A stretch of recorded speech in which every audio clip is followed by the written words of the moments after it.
I finally got around to seeing Edgar Wright's 2021 film Last Night in Soho, starring Thomasin McKenzie and Anya Taylor-Joy. It was a film that was so disappointing, it actually made me look back at my fondness for Wright's work with tarnished eyes, and eventually I understood that liking his movies is now the exception rather than the rule. To find out why this happened, I would like to review Last Night in Soho and perhaps explain some of its strengths, but more importantly, its weaknesses that led to this reaction. I will be spoiling the film, so you have been warned. When looking at Soho's Coherence, we see obvious problems. First is the question of the intention of the film. What starts as a sort of paranormal drama morphs into a slasher, a psychodrama, and a thriller. Much of the work of the movie is designed not to bring the viewer along, but to confuse or mislead them. One of the most incisive comments came from YouTuber Your Movie Sucks in conjunction with his colleagues at Sardonicast, when he stated that a key moment in the film was deliberately false to the viewer, despite it being a vision. For the movie to both lean into visions, leading us to a real corporeal killer, as well as towards a suspect who turns out to be a red herring, is explicitly manipulative. Between genre and the logic of the narrative, many aspects of the film lack the structured repetitions that we come to find from Edgar Wright's previous comedic work. The placing of jokes into a new context helped to provide an anchoring structure to his comedy that helped to answer the difficult question of how to succeed with a comedic film in the second half, something I have always seen as a problem with the form. In Last Night in Soho, much of that repetition was abandoned in its switch to drama, but nothing replaced it. There is very little foreshadowing, very little work done with characterization to warrant such attention to detail.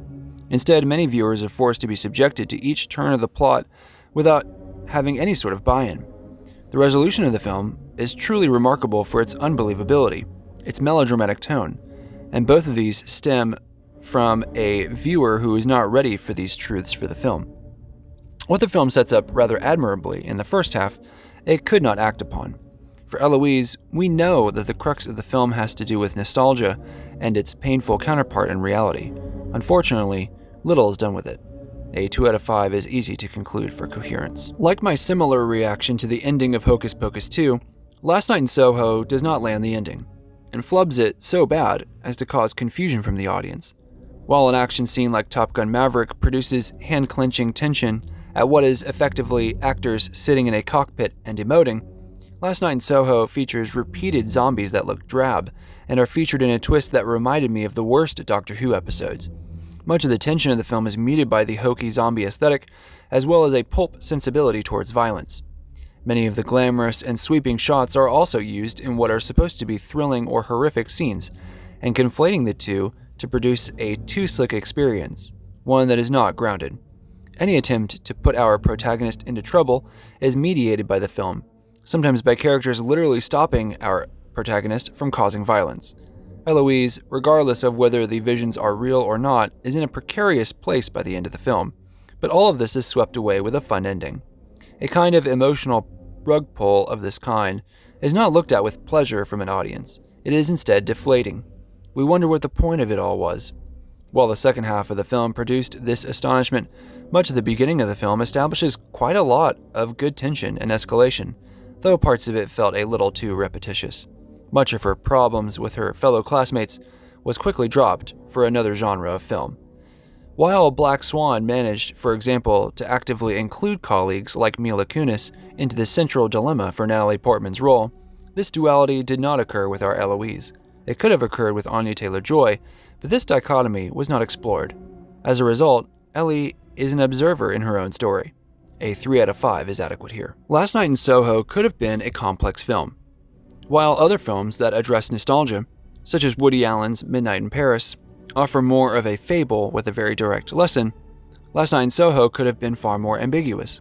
Perhaps Ellie is using Sandy's life as a way to mine it for her schoolwork as a fashion designer. Perhaps Ellie is so entranced by 1960s London that she becomes trapped, while Sandy trades places with her and falls in love with a more egalitarian future for women, though one that is much more competitive for show business. Rather than dabble into the themes of nostalgia the movie itself brings up, the movie instead chooses the theme of predatory behavior by men, regardless of time period. This parallel structure occurs with both women, with Ellie's love interest, John, getting caught picking up the pieces.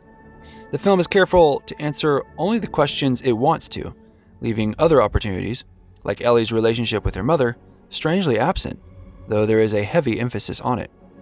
Unlike other time-slip stories like Russian Doll, Last Night in Soho is unable to, quote-unquote, go there, meaning it is unable to really ask the big questions that the mechanical choices of the movie bring up. What we have as a result is a film that thinks it's a film, but is rather instead a movie. And by movie, I mean the kind that Werner Herzog calls movies. It's a brash, slick, entertaining project that says very little. Before the finale of the movie, Ellie runs slapdash from rented room to library to party and back to her room, and one wonders if any sort of narrative detail will come to light. It is actually quite shocking how little there is to the film in these parts. For opening up questions that it does not answer, a 3 out of 5 stands as middle ground. While I can concede that Last Night in Soho feels original in aggregate, much of these elements we have seen done better. Black Swan looms large over this movie for its portrayal of a protagonist in psychosis, far better than Soho. A twist murderer ending has been done better in even the most schlocky action flicks. There is something to be said for the way Ellie goes back in time, and the best parts of the film are the technical ways that Ellie and Sandy merge together. But going back in time has also been done, and better, in, as mentioned before, Russian Doll. The theme of nostalgia has been done, but perhaps not with a thriller tone. Looking in retrospect, many of the touchstones of the thriller genre in this movie are unremarkable. We have a suspect who catches Ellie's eye early, only to be a red herring. The true reveal is somewhat surprising, but also inevitable, and Ellie's redemption is not without its slight tinge of trouble. I think Edgar Wright wants to make films, but ends up making movies instead. And when I try to articulate why this is the case, I suppose what happens is this. Every time his movies have the opportunity to take big risks with its characters, to explore some darker psychological issue, the film's genre or structure takes over. Simon Pegg's Nicholas Angel in Hot Fuzz is not an overzealous cop, and these are not accidents. It really is a larger conspiracy. The World's End is not about a man incapable of change. It is instead another giant conspiracy, this time with aliens, desiring complacency. Baby in Baby Driver is not a criminal. He's simply trying to provide for his father and start a life with the beautiful Lily James. And Eloise is not a sheltered girl who has become unhinged in the wake of her mother's death. She has a paranormal ability to see the past layered onto the present. The situation of these films and their stories are diametrically opposed to one another, and the situation wins out. The situation vindicates the characters and their behavior. This may make for fun entertainment, but they are forgettable afterward. It doesn't always have to be this way. Scott Pilgrim vs. the World is one such movie where the situation of Scott's run-in with Ramona's evil ex-boyfriends is also an attack on Scott's character. When those two align, that Scott is able not only to proclaim his affection, but gain some confidence and become an adult. So it's clear that Edgar Wright can align the two features of narrative, but since then, he has not. Soho's originality stands at a 2 out of 5. Hot Fuzz is one of my favorite comedies, so I have to give Edgar Wright the credit for making me laugh in the years since its release. But we should also address how far short his movies have come into achieving an exit velocity into the film art category. Hopefully a 2.5 out of 5 for Last Night in Soho helps to explain the subtle and not so subtle problems with Edgar Wright's work. Last Night in Soho is a visually impressive experience with a muddled theme and incoherent narrative. Thanks again for watching.